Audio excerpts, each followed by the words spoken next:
Camp of the Week 2020. Sitting here today with Michael Bergen, Program Coordinator at Valley View Bible Camp. Welcome today, Michael. Thanks. Glad to be here.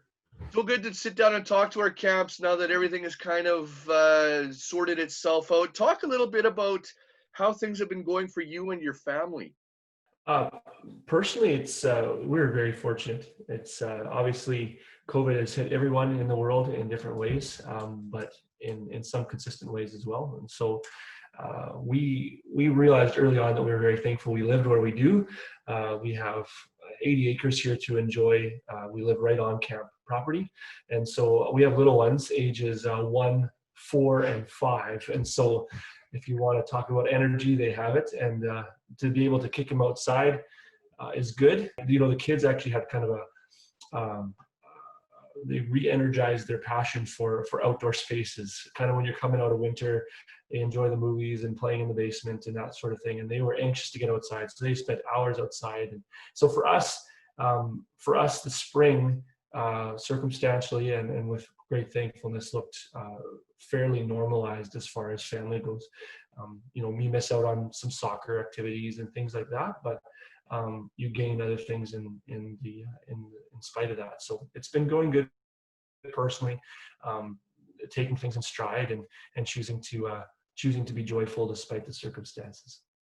It has to be that way. What does camp look like this year compared to, you guys have a big camp out there, lots of kids. What does it look like this year compared to the past few years? Camp for us, we were one of many holdouts, I think, trying to not be naive, but be optimistic that that camp ministry in some way, shape, or form could take place. And so we are big, but we're not huge. And so we knew that we had the support of our community and our supporting demographic of supporters and camp volunteers.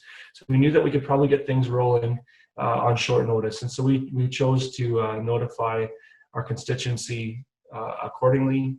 We ran some test runs of some day camps early June just to see if that was something we could do, because we've never done day camp programming before on site. And then we thought we would wait it out. So long story short is obviously we knew that the overnight camping wasn't an option. So we switched to a full day camp model. And, you know, our word for the summer is thankfulness. We were thankful for what we could do. The response from our camping community has been positive.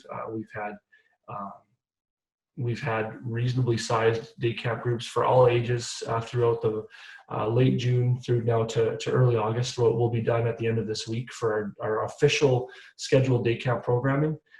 We got to see kids come that we normally wouldn't see. Families that are supportive of the camp, maybe just know it's here and are cool with that, but have busy schedules otherwise. But because of the landscape of the year, have chosen to enroll their kids in something new. And so we have a lot of first-time campers this year. We have a lot of kids that are coming from families where the children themselves are maybe a little bit more nervous to go for overnight camping, where the day camp model was something that they could get on board with. And so though it may not be something we do long term, this right now, given the circumstances, has been something that we are very thankful for. And our camp season has gone, by God's grace, very well. And so we're thankful for that. That's awesome. How many years have you been at Valley View now? Oh, shoot. I've been here since January of 2014. I don't know how much that adds up to. 7 years, something like that. Did you ever think you'd see something like a pandemic kind of almost shut down the world, and a little microcosm of your camp as well? Like, do you ever expect something like this? No, I guess I'm a young guy, so maybe I'm a bit naive in certain areas, and I have a lot of life yet to live. But if you would have asked me, you know, mid-fall, if I would have expected that things would have been turned on their head, I wouldn't have batted an eye. Been out to your camp a couple of times. Always enjoyable. You guys are great hosts. One of the things I'm excited to hear about is, how's the new building? What's going on with that? Yeah, there's been some recent positive developments. So the building as it sits has official temporary occupancy. So we've received the go-ahead to have occupancy of the top level. And so that's a huge praise item, something that we've been working towards for quite a long time now. And so it's nice to see a phase of that project, that fairly large project, reach completion. Certainly a building project isn't something I would recommend everyone jump into, every year and just take on these big things. It's been something I've gotten to watch kind of more from a bird's eye view. Henry Enns, our director, has taken the lead on the building project, but we're excited to be able to use it if we need it.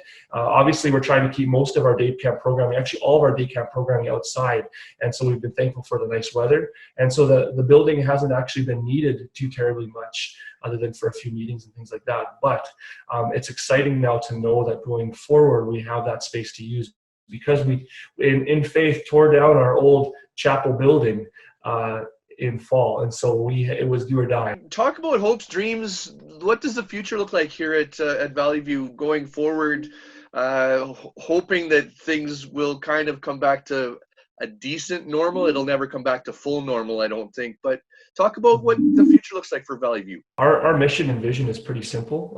As a Christian camp, obviously our purpose statement is rooted in the gospel, and so our purpose of existence is to present the gospel to those having least opportunity here, and to do that in a camp setting. And so our goal is to continue to do that until we're not allowed to do so anymore. And then we want to do that safely. We want to do that effectively. We want to do that in a fun way. And so I think we're very willing to adapt for the sake of being able to continue doing our mission. And so that's what drove us this year. We knew from the top down, we're privileged to be a part of a much bigger organization, obviously oversight from Manitoba Camping Association, but also from our parent organization, One Hope Canada. And the driving thrust, I guess, through this time was, it doesn't matter what we do, we still have a mission to fulfill. We still have a purpose statement to fulfill. So that's going to be camping ministry in some way, shape, or form. We don't have any major plans to change course, but we will adapt as we need to. If day camps need to continue for the foreseeable future, we'll do that. We certainly are looking forward to a time in the near future where we can continue to run overnight camps. We feel that is a definite necessity in our world today, that there is no shortage of children, even in Manitoba, that will benefit from that. I know I'm preaching to the choir. And so we know that camping ministry is still viable. It's still necessary. It's still needed, whether people realize it or not. And so we want to use this camp space as effectively as possible. If it's going to be year round, we want to use it, and we want to use it for God's glory. And so that's hopes and visions, hopes and dreams, future plans, kind of all surround around our mission statement. Michael Bergen, Valley View Bible Camp, thank you so much. I know you're a busy guy. Thank you for your time today. Oh, it's been a privilege. Thanks for inviting me onto this call, and it's great to be a part of Manitoba Camping Association. Thank you, sir, very much.